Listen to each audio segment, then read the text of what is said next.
आजच्या या व्हिडिओमध्ये आपण ईस्टमनच्या grid tie inverter model number EGT 5K1P1M कसे इन्स्टॉल करायचे ते जाणून घेणार आहोत। हा grid tie inverter 5 kilowatt single phase single MPPT चा आहे। याची स्पेसिफिकेशन काही अशी आहे: maximum DC input power 6.5 kilowatt, maximum DC input voltage 550 volt DC, MPPT voltage range 100 ते 500 volt DC, maximum DC input current 20 ampere DC, maximum short circuit input current 30 ampere, rated AC grid voltage line neutral protective earth ते 230 volt, rated AC output power 5 kilowatt, maximum active power 5.5 kilowatt, maximum apparent output power 5.5 kVA, maximum AC output current 24 ampere AC, power factor -0.8 ते +0.8, operating temperature range -25 degree Celsius ते +60 degree Celsius, English protection IP76 protection level class 1। या मॉडेलमध्ये तुम्हाला ports मिळतात: DC on off switch, DC 1 positive negative, DC 2 positive negative, data लॉगरसाठी wifi port, DRM port, grid port, RS485 limiter port. या GTI सोबत तुम्हाला मिळणाऱ्या ॲक्सेसरीज आहेत: wall mounting bracket, stainless steel screws, M4x12 AC power connector, DC positive DC negative plug connector meter टर्मिनलसह, stainless steel anti corrosion bolt, M6x60, user मॅन्युअलसह warranty card आणि wifi plug.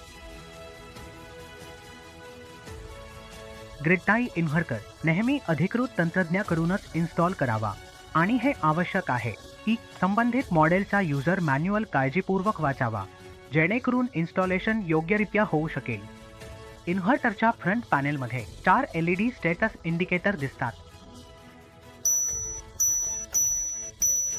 Installation करण्यापूर्वी स्थान निवडीचे विशेष लक्ष ठेवणे अत्यंत आवश्यक आहे, ज्यामध्ये हे सुनिश्चित करणे आवश्यक आहे की इन्स्टॉलेशनच्या ठिकाणी कोणतेही ज्वलनशील पदार्थ नसावे। इन्स्टॉलेशनची जागा ओलसरपणापासून मुक्त आणि इतकी खुली असावी की योग्य वायुवीजन मिळू शकेल।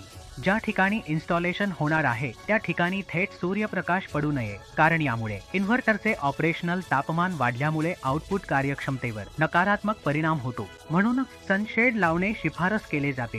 हे देखील पाहिले पाहिजे की ज्या भिंतीवर इन्स्टॉल करण्याचा विचार आहे ती मजबूत असावी। इन्स्टॉलेशन तिथे करा जिथे इन्क्लाइन ±15 डिग्री असेल।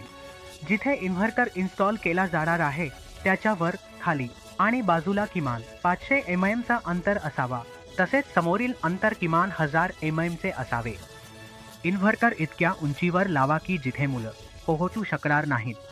सर्वप्रथम मार्किंग केल्यानंतर माउंटिंग ब्रॅकेटला कॉपर M6x60 वोल्टच्या सहाय्याने इन्स्टॉल करा। नंतर इन्व्हर्टर इन्स्टॉल करा। इन्व्हर्टर हीट सिंकला ग्रीन प्लेटने लॉक करा।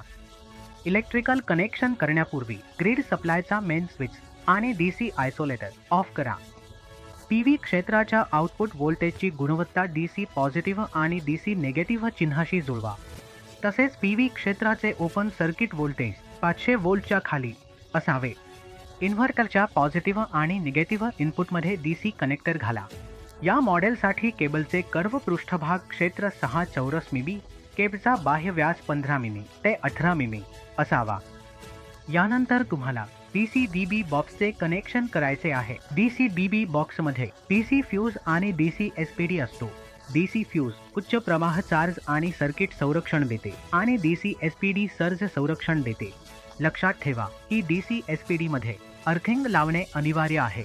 त्याचबरोबर DC फ्यूज आणि DC SPD सिस्टम रेटिंगनुसार असावे।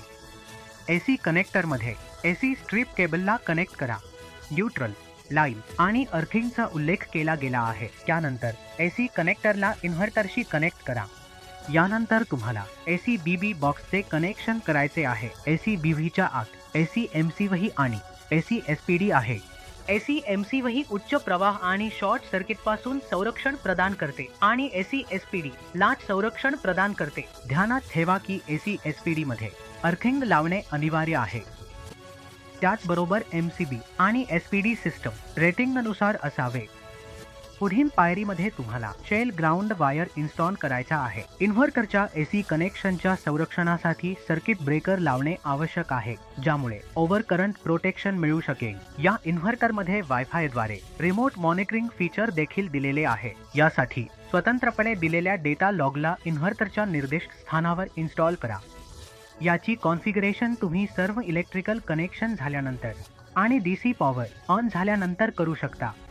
इन्व्हर्टर सुरू करण्यापूर्वी हे आवश्यक आहे की सिस्टमची कॉन्फिगरेशन ऑप्टिमाइज केली जावी। म्हणूनच हे शिफारस केले जाते की 2 इनपुटला समान क्रमांकाच्या फोटोव्होल्टिक मॉड्यूलशी कनेक्ट केले जावे। प्रत्येक फोटोव्होल्टिक मॉड्यूलचे कमाल open circuit voltage 500 volt DC पेक्षा जास्त नसावे। इन्व्हर्टरमध्ये प्रत्येक इनपुटवर एकाच प्रकारचे फोटोव्होल्टिक मॉड्यूल सिरीजमध्ये वापरले जावे। आता जाणून घेऊया की इन्व्हर्टर कसा चालू करायचा। सिंगल फेजसाठी एसी ब्रेकरला स्विच ऑन करा। पीव्ही मॉड्यूलच्या डीसी स्विचला ऑन करा। जर पॅनल पुरेशी प्रारंभिक व्होल्टेज आणि पॉवर पुरवेल तर त्या स्थितीत इन्व्हर्टर सुरू होईल। इन्व्हर्टर सर्वप्रथम अंतर्गत आणि ग्रिड पॅरामीटर्स तपासेल। त्यावेळी डिस्प्लेवर स्टेटस सेल्फ चेकिंग दाखवेल। इन्व्हर्टर ऊर्जा निर्माण करणे सुरू करेल आणि इन्व्हर्टरवर नॉर्मल स्टेट्सचा इंडिकेटर लागेल। इन्व्हर्टर शट डाऊन करण्यासाठी तुम्हाला सर्वप्रथम एसी ब्रेकरला स्विच ऑफ करावे लागेल। जर डीसी स्विच उपलब्ध असेल तर त्याला ऑफ करा किंवा फक्त डीसी इनपुटच्या कनेक्टरला डिस्कनेक्ट करा।